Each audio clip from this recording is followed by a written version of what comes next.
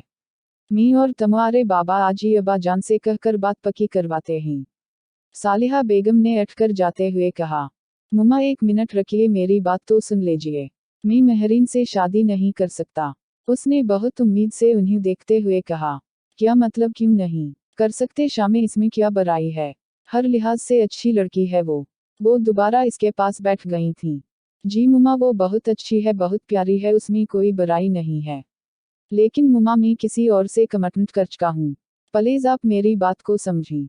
मुमा, शरीम ने इनके बिल्कुल करीब बैठते हुए इनका हाथ अपने हाथ में लेते हुए कहा। इसे एहसास हुआ उसने बहुत देर कर दी। इसे ये बात मुमा बाबा को पहले बता देनी चाहिए थी। जरूरी बात कहनी हो, कोई वद्दा निभाना हो, इसे आवाज देनी हो, इसे वापस बुलाना हो, हमेशा देर कर देता हूँ मैं। क्या तुमने अपने मामा बाबा को बताए बगैर ही किसी से कमिटमेंट भी कर ली? इतना खैर अहम समझा तुमने हमें। सालिहा बेगम ने एक झटके से अपना हाथ इसके हाथ से निकाला था।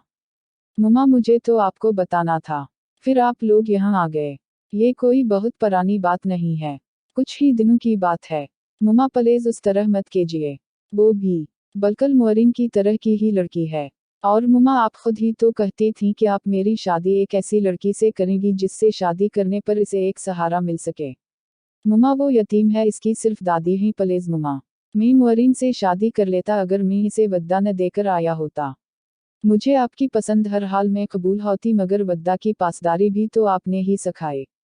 शरीम ने अब की बार इनके दोनों हाथों को अपने हाथों में जिकड़ा था। शामी मेरे बच्चे, मैं तेरी पसंद पर कभी इनकार न करती और फिर एक यतीम बच्ची को तो कभी रिजेक्ट न करती।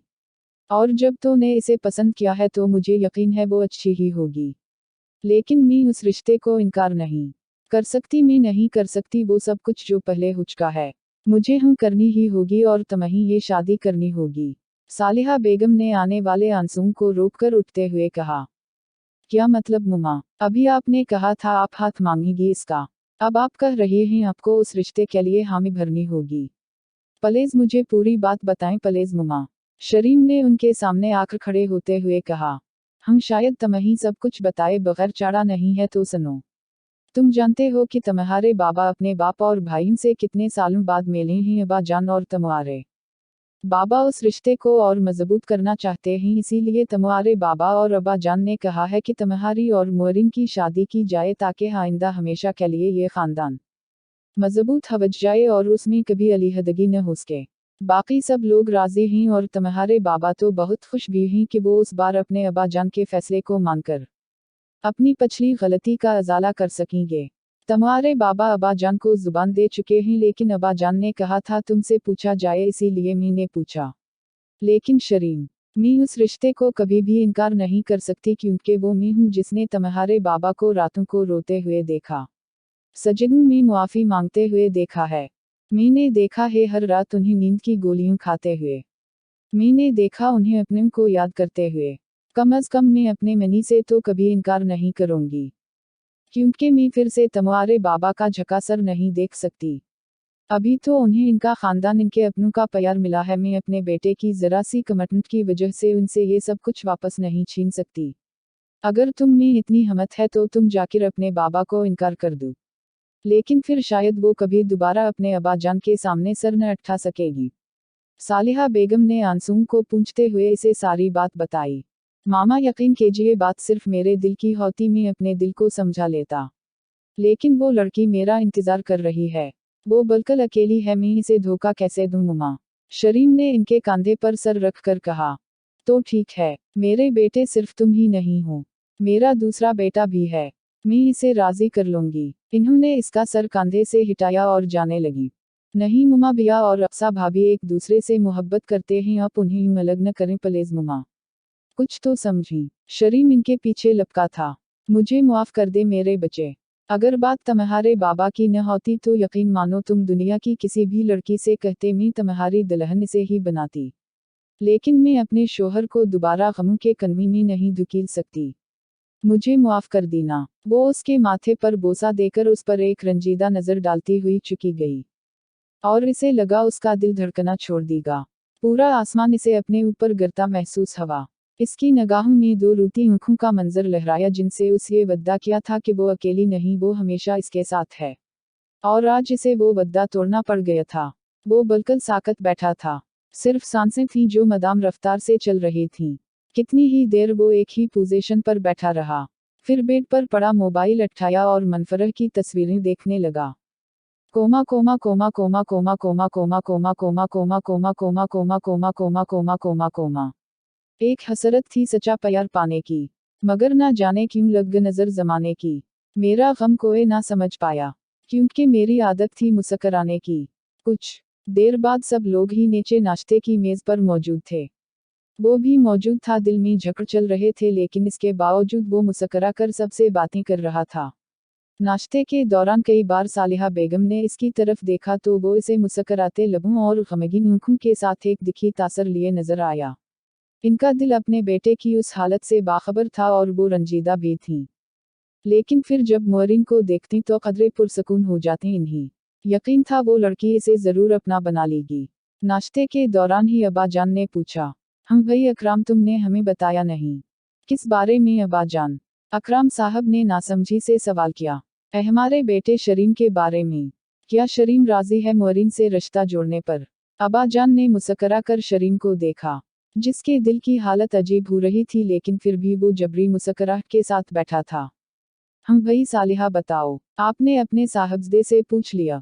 अकराम साहब ने अपनी बीवी की तरफ देखा। जी पूछ लिया, इतनी प्यारी बेटी है मोरिन भला, वो कैसे इनकार कर सकता था। हम सब राजी हैं, आप बस शमसी से पूछ लें और एक बार मोरिन से भी। सालिहा बेगम ने अपने बेटे की तरफ देखा बगैर कहा। सबके चेहरों पर खुशी थी, लेकिन एक चेहरा ऐसा था जो बरता हैरत में डूबा था, जिसकी नजरें शरीम को देख रही थीं।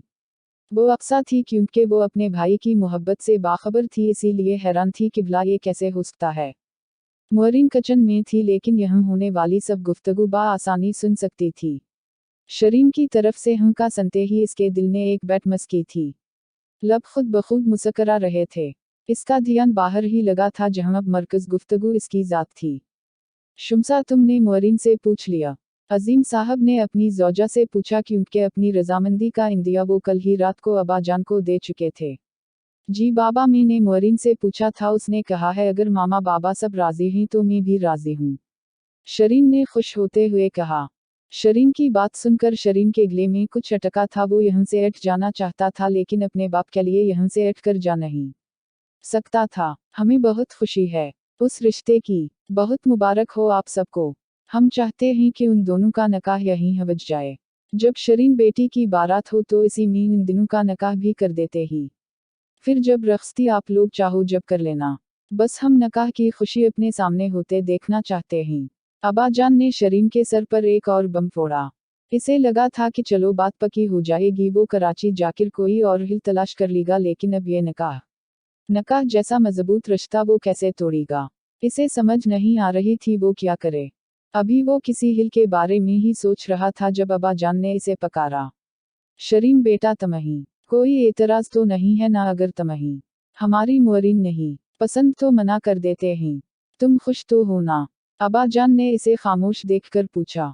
जी दादाजान, मैं खुश हूँ, और मुझे क्या एतराज होगा भला? उसने जुबरदस्ती की मुस्कुराहट होंठों पर सजाते हुए कहा। चलो फिर ठीक है, निकाह पका हवा। बाकी अकराम और अजीम तुम दोनों देख लो, अब कोई और रस्म अगर चाहते हो तो कर लेना। हमारी तरफ से एक बार फिर सबको मुबारक हो। अब्बाजान अटकर चले गए थे।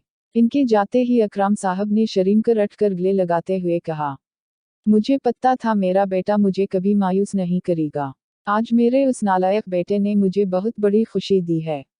तुम खुश हो ना शामे? इन्होंने इसे गले से अलग करते हुए पूछा। जी बाबा, आप खुशनुमा? खुश तो मैं भी खुश। उसने कहा। वैसे तुम उससे मिले तो हो ना, कैसी लगी तुम्हें? अकराम साहब ने वही बाप बेटे की दोस्ती वाले लहजे में पूछा। उन्हें लगा था वो आज भी वैसे ही दोस्त हैं, लेकिन शरीम को लगा था आज वो सिर्फ इसके बाप हैं, जिनकी खुशी के लिए इसे अपनी खुशी की कुर्बानी देनी है। दोस्ती कहीं नहीं थी। आज अगर दोस्ती होती तो वो उन्हें जरूर अपने दिल का हाल बता देता। जी बाबा, मैं मिला हूँ। अच्छी है, शरीम ने मुस्कुराते हुए कहा। अब तो इसे लाजमा मुस्कुराना ही था, ताकि कोई इसका दिल का गम न जान सके। चलो हम जरा अपनी बहू से मिलकर आते हैं, वो शर्म के मारे इतनी देर से किचन में ही खड़ी है। अकराम साहब ने जाते हुए कहा। अकराम साहब के जाते ही अजीम साहब ने भी इसे गले लगाया था, इसे मुबारकबाद दी। इसके बाद बाकी सब ने भी इसे मुबारकबाद दी। वो अलग बात है कि सबकी मुबारकबाद उस वक्त बल्कि अच्छी नहीं लग रही थी। वो जल्द अज जल्द अपने कमरे में जाना चाहता था। सबसे मिलने के बाद अरहम इसके पास आया था। खुश हो ना शरीम? उसने असबात में सर हिला दिया। मोरिन बहुत अच्छी है, तुम्हारी लाइफ पार्टनर ऐसी ही होनी चाहिए। और फिर तुमने तो बाबा को भी खुश किया है।